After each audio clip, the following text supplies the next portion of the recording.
Hey everyone, welcome back to my channel. If you're new here, my name's Erin and I do mostly budgeting videos like the one you're about to see here.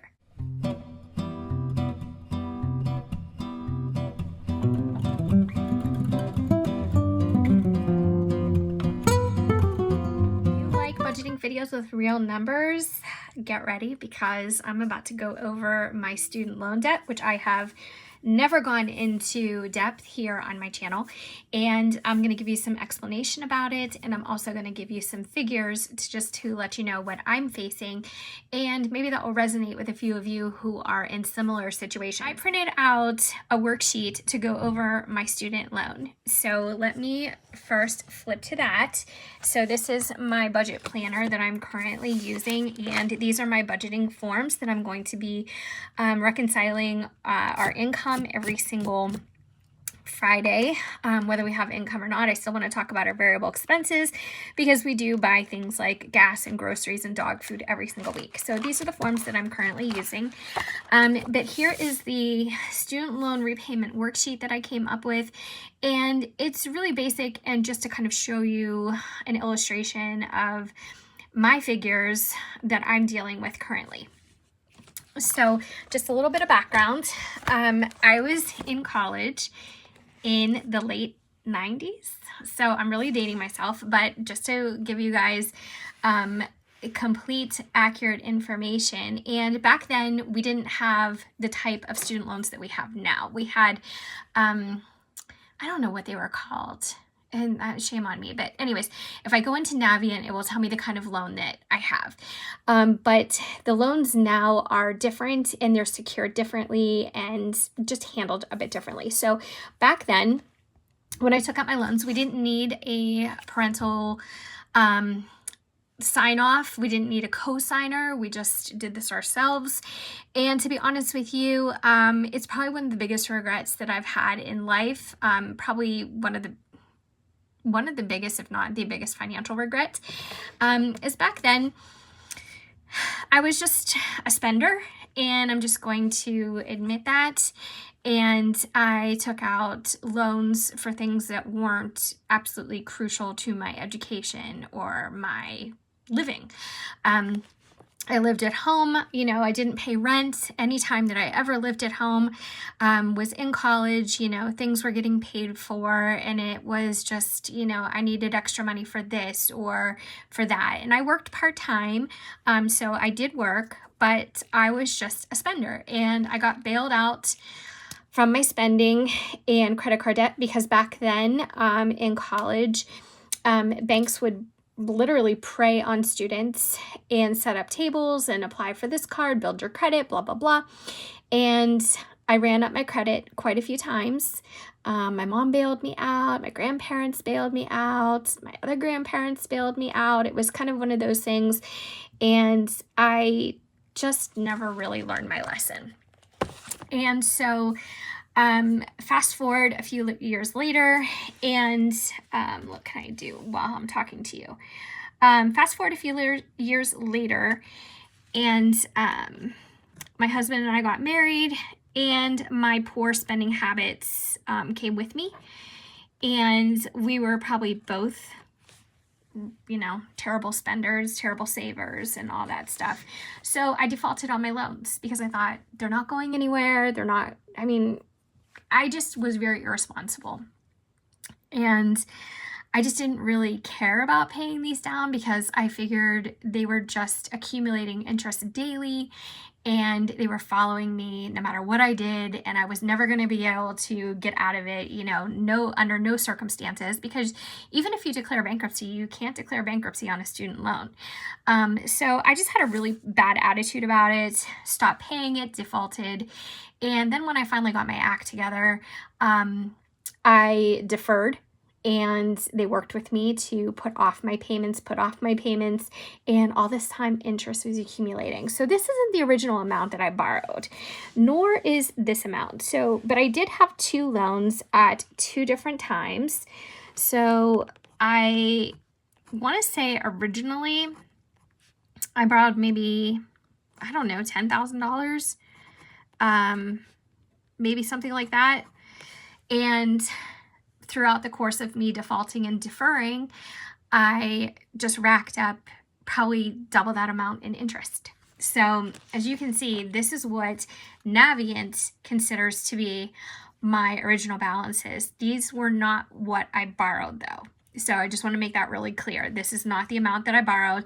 This is what Navient inherited when they took over Sallie Mae, which was my original loan bank that I was working with after. I think the original student loans were like, I don't even know if they were with a bank. You paid Florida. I don't know. It was something crazy. I can't remember because it was so long ago. But this has been haunting me for years. So over the past 10 years or so, I have been completely current, responsible, doing the right thing. But last year I did ask for them to lower my payment when my husband lost his job. So it was actually right before he lost his job totally. So they lowered it. I'm just going to make some notes. So in 2020, my monthly payment was $91.91. So sometimes I'd pay a little bit extra. Sometimes I would just pay a flat 100, you know, whatever. But that was what was required of me for 2020. And actually that's required of me for the next 4 months. But since then, some things have changed. So I'll explain that. So out of $91.91, the principal, so a lot of you who are dealing with student loans will be able to relate to this. The principal that was applied was $41.06. So the interest equaled $50.85 a month. So when you're just taking that into consideration, already your interest is overtaking what you're paying on your principal. So is this amount ever going to come down? No. I mean, eventually, you know, I don't know if I would see it in my lifetime, and I'm being sarcastic, but this amount will take forever. It'll take forever to come down. And I don't want to be saddled with this any longer because my outlook on finances have changed. I consider myself to be an extremely responsible spender, responsible saver, responsible planner, budgeter, whatever you want to call it. But again, that came with a lot of years of trial and error and serious mistakes that I can only blame myself for. So, you know, just kind of putting that out there, you know, it was such a bad situation. I can't even describe it any other way. So what I did, because I thought if I don't do something drastic and I don't make some big moves with this situation, I'm going to end up paying this for the next 6 years. And I just don't have the energy or the mindset or even the money to blow on interest for this any longer. So what I did is I took some of my emergency fund and I made a huge payment, and I believe I paid off, let me see. Yep. I paid off recently $47.30 and 52 cents. Now that brought this down to zero. Right now, loan number one, because this is a consolidation, loan number one is at zero. So there's two ways that you can pay your loan through Navient. One is like an auto pay, and they'll distribute it. If you have more than one loan, they'll kind of, you know, make your payments and kind of allocate them. How much goes on loan number one, how much goes on loan number two. Or you can allocate yourself and you can make an extra payment and say, I want it to go all on loan number two or all on loan number one. So when I made this payment, and this was a few weeks ago, when I made this payment, I chose to allocate it myself, and I allocated it for loan number one. And the payment that you make today would be different than if you put it off until tomorrow, because interest accrues literally every single day. So it's really ugly and very difficult to keep on top of. So I allocated it toward loan number one. Well, when I looked at my account after a couple days I made that payment, I noticed that they broke it up amongst loan number 1 and loan number 2. So I had to call them on the phone and talk to a representative, and I explained that I allocated that entire amount to loan number 1. And now, was I going to have more interest to pay, whether it was just a few dollars and cents, but a few dollars over the past couple of days. So she went in the system and she saw how I did make the payment, and they reversed it and credited the money properly. So right now I do not have anything on loan number 1. So again, if I didn't have my emergency fund, I would have been paying this for the next 6 years, which is kind of what they have me on this installment plan. So for the next couple of months, they have me on the lower installment plan because I went on like what they call a hardship last year, and it goes up from there. So for the next 4 months, because I only have the one loan now, there we go, I don't pay $91.91 anymore. For the next 4 months, they want me to pay $67.64 to be applied only to loan number 2. After that, for 66 months, they will raise it back up to what it should have been had I not requested the lower payment at $196.92. So that's a lot of money, and that's almost a car payment. You know, I mean, not quite, but, well, depending. I mean, you know, it could be a car payment. It's not quite my car payment, but you know, it's a big chunk of it. So this is what I'm facing if I don't do any other moves. You know, if I just leave it go as it is and concentrate on loan number 2, this is what I'm looking at. So this would be a grand total of $13,267.28. I believe, if I did the math right. Now, today's total is quite different. So this is January of 21. Today's total is $11,717.69. So as you can see, if I paid this off today, this is the number that I would be working with right here. If I wait and I go through this whole payment plan, this is the number that I will be working with. Now, again, I don't know if that's entirely true because I find it hard to believe if I paid $610 in interest. So I'm just writing this down just as like a visual as I'm explaining it. So 2020 interest was $610.20. I paid a total paid in 2020 was, let's see, $1,102.92. So as you can see, this is how much I paid Navient, and this is how much interest they charged me. So that's like 40% interest. Okay, so let's take 1102 minus 40% just for kicks.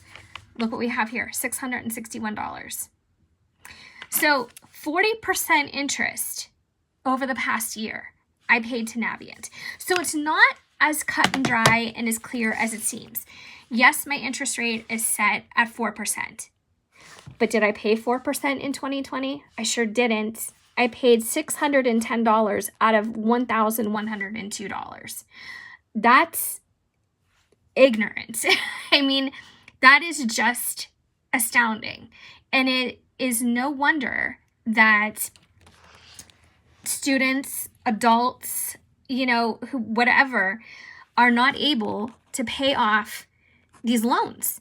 Now, I'm not here to debate whether there should be a bailout or government loan forgiveness or anything like that, because everybody has their own opinion on that. I think that people who have the loans will have a much differing opinion than people who never took a student loan. So, you know, that really isn't the point of this video, or to debate it. But the point is to show you how unbelievably long this will haunt you if you do what I did. And even if you didn't do what I did, you're still going to pay an astounding amount of interest on a student loan. It doesn't matter, you know, unless you are somebody who's going to pay it off within, you know, a couple years of graduation, which isn't the case for everybody, because as soon as you graduate, most people aren't in the position to have the kind of job that, you know, can support such a high payment. Now, I know a couple people personally in my life who are more recent graduates than myself, and they're looking at between $600 and $700 a month in a student loan payment.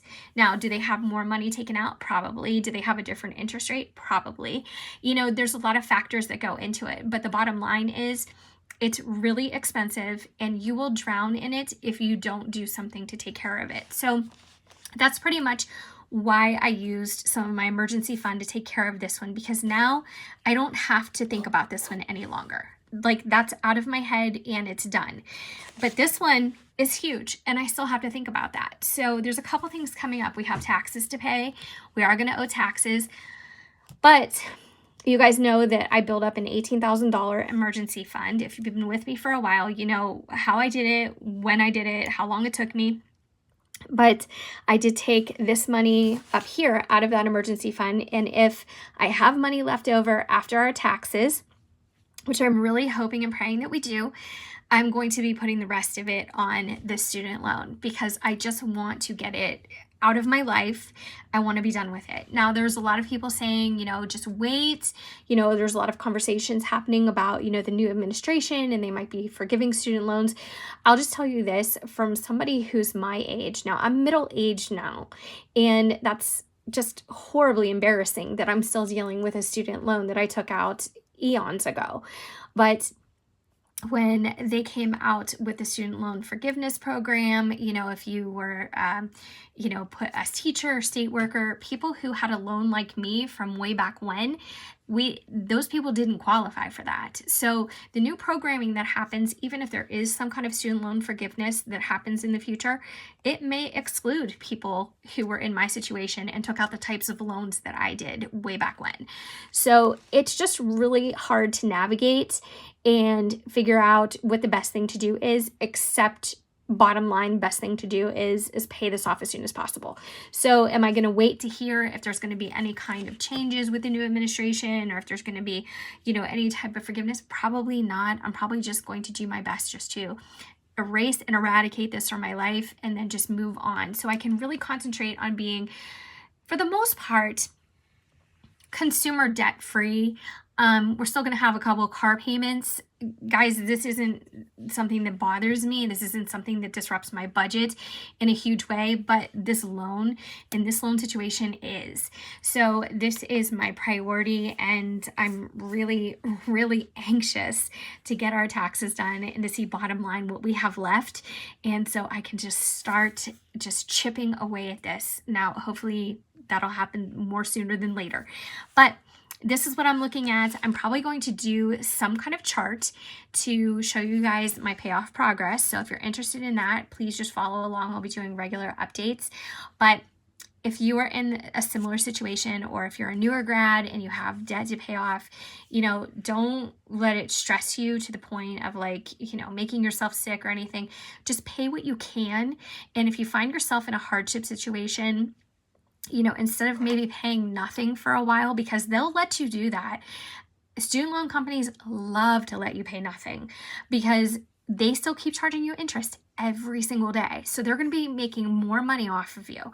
So if the least thing that you can do is just make an interest payment every month, that would probably be better than nothing, because then at least you wouldn't be accumulating more, and your loan total, your bottom line loan total, wouldn't continue to grow as dramatically. So that's just the best advice that I can give. But please follow along, ask me questions. You know, obviously I feel at this point I'm an expert at doing the wrong thing as much as I know how to now do the right thing when it comes to finances and bills and loans and all that stuff. So yeah, if you are still here, thank you so much for watching until the end. I hope that you enjoyed or maybe got something out of this video.